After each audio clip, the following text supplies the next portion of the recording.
시청자 여러분 안녕하세요. 오늘의 코인으로 인사드립니다. 오늘도 여러분들과 함께하게 될 이재영 앵커입니다. 9월달 징크스를 피해갈 수 없었던 걸까요? 암호화폐 시장 전반적인 침체기를 나타내고 있는데요. 뉴욕 증시 역시도 크게 흔들리면서 투자 시장 자체가 굉장히 위축된 모습들 연결됐습니다. 오늘도 크립토벨을 통해서 이 투자 시장에 관한 좋은 정보들을 통해서 여러분들에게 다양한 투자 전략들 함께 해드리겠습니다. 우선 간밤 마감된 미증시부터 살펴보실 텐데요. 뉴욕 증시는 일제히 하락하면서 큰 폭의 하락세를 연출했습니다. 특히나 나스닥 지수가 3% 넘는 급등세를 보였다라는 점이 투자 시장을 공포로 몰아내기에 충분했었던 것 같습니다. 월가의 뉴스들을 하나하나 살펴보니까 역시나 9월달 징크스에 관한 경계감들 때문에 시장의 투심 자체가 위축된 모습들까지도 확인해 볼 수 있었고요. 특히나 이날은 중요한 경제 지표가 발표가 됐습니다. PMI 지표가 47.2로 예상치를 하회하면서 미국의 제조업 업황이 5개월 연속으로 축소되고 있다라는 우려감들까지 제기가 됐습니다. 자, 그러면서 엔비디아의 주가가 9% 이상 하락하면서 나스닥 지수의 하락을 이끌었다라고 보시면 되고요. 골드 같은 경우에는 여전히 고점 부근에 머물러 있긴 하지만은 국제 유가까지도 급락하면서 전반적인 시장의 경기 침체 국면에 관한 우려감들이 드러났었던 시장이었다라고 보시면 되겠습니다. 앞으로 우리가 풀어야 할 숙제가 많을 것 같은데요. 월가의 헤드라인도 살펴보면서 시장에 관한 흐름 다시 한번 잡아보겠습니다. 자, 오늘의 클로징벨 바로 한번 살펴보겠습니다. 자, 오늘 클로징벨은 일단 9월의 공포에 관해서 이야기를 해드릴까 합니다. 우리는 이러한 시장에서 사야 할까요? 아니면 팔아야 할까요? 이 자료 같은 경우에는 마켓워치에서 제시했었던 뉴욕 증시의 월간 흐름을 나타낸 그런 지표인데요. 보시면 아래쪽으로 하방으로 크게 하락하고 있는 달이 바로 9월 달입니다. 이 이야기는 많이들 들으셨을 겁니다. 이게 뉴욕 증시뿐만 아니라 암호화폐 시장까지도 이어지면서 공포감으로 현재 몰아가고 있는데요. 이러한 징크스들을 우리가 깰 수 있을지의 여부들을 살펴봐야 될 것 같습니다. 하지만 오늘 헤드라인에 우리는 이 부분에 관해서 어떻게 해석을 하고 또 매수를 할 수 있는 그런 포인트가 있을까에 관해서 말씀을 드리고 싶은데요. 미국 대선을 앞두고 있는 9월 달에는 그래도 S&P 지수가 상승했던 여력들이 있다라고 합니다. 그리고 9월 달 기다리고 있는 FOMC 회의까지도 시장을 끌어올릴 만한 재료들은 간간히 충분히 있기 때문에 그래도 아직까지는 좀 중립적인 관점에서 시장을 바라보시는 게 좋을 것 같습니다. 자, 오늘 클로징벨로 9월의 공포에 관한 이야기 함께 다뤄봤습니다.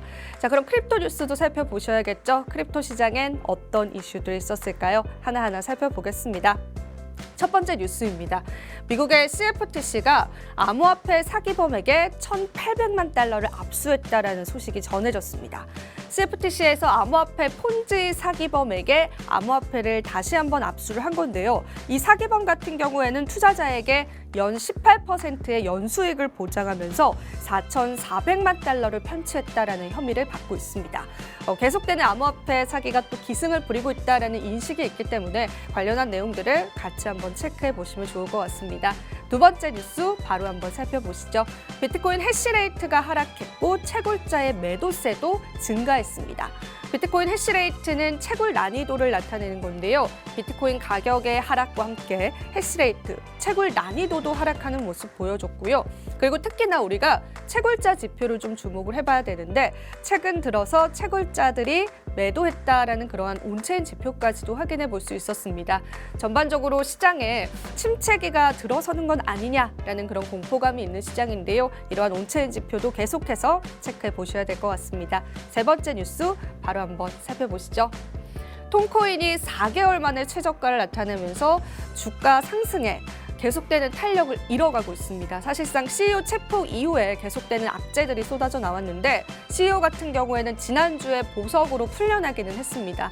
하지만 그럼에도 불구하고 계속되는 재판이 기다리고 있기 때문에 사실상 톤코인 4개월 만에 최저가를 기록하면서 앞으로의 하방 압력도 커져간다라고 보시면 되겠습니다.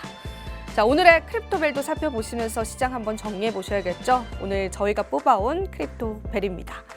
안 좋은 소식이 될 것 같습니다. 비트코인 역시도 큰 폭으로 하락했고요. 이더리움 같은 경우에는 7개월 만에 최저치를 나타냈습니다. 관련한 차트도 코인베이스를 통해서 여러분들 확인해 보실 수 있을 텐데요. 자, 이렇게 암호화폐 시장에 관한 시가총액도 계속해서 하락하고 있고요. 이더리움은 최근에 재단과 개발자의 매도라는 그러한 악재들까지도 소화하면서 최저치로 하락하는 흐름들 보여지고 있습니다.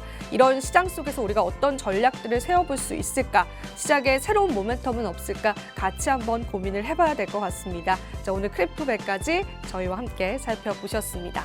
자, 그렇다면 글로벌 시가총액으로 넘어가서요. 이 시장에서 비트코인의 위치도 한번 체크해 보겠습니다. 비트코인 여전히 10위에 랭킹되어 있습니다. 하지만 빅테크 기업들의 하락이 간밤에 크게 일어났기 때문에 사실상 그래도 비트코인이 어느 정도는 선방해주는 흐름까지도 우리가 확인해 볼 수 있겠고요. 골드는 연일 또 고점을 계속해서 나아가고 있다라고 보시면 되고요. 엔비디아가 급락한 덕에 그래도 이 시가총액 상위단에서 비트코인이 어느 정도는 좀 지켜주고 있다라고 보시면 되는 시장일 것 같습니다. 하루빨리 다시 한번 순위 변동이 있기를 바라보겠습니다. 자, 암호화폐 히트맵 살펴보시면서 시장에 관한 희세도 같이 한번 살펴보겠습니다. 오늘 비트코인 시세부터 살펴보시죠. 비트코인이 현재 57,000달러 선입니다. 간밤에 56,000달러 선을 하회하는 흐름 보여주기도 했는데요. 그래도 국내장 시작하고 나서는 비트코인이 상승세로 돌아선 국면이다라고 보시면 되고요. 이더리움 역시도 현재는 상승세를 나타내고 있습니다. 2,440달러 선에서 거래되는 모습까지도 포착해 볼 수 있습니다. 솔라나 코인도 올라섰고요. 도지코인 역시나 시총 상위를 차지하고 있는 모습이고요. 톤코인 같은 경우에는 시가총액 하위로 많이 내려앉은 모습입니다. 앞서 말씀드린 악재들이 여전히 시장에 반영되고 있다라고 보시면 될 것 같습니다. 전반적인 시장의 마켓캡 24시간 기준으로는 큰 폭으로 하락했지만 지금 그래도 어느 정도 반등 국면에 들어왔다는 부분들 같이 한번 살펴보시면 좋을 것 같습니다. 자, 이렇게 해서 암호화폐 시세까지 저희와 함께 살펴보셨고요. 저희는 잠시 뒤에 또 전문가님과 함께 보다 자세한 이야기 나눠보도록 할게요. 오늘의 코인 가자!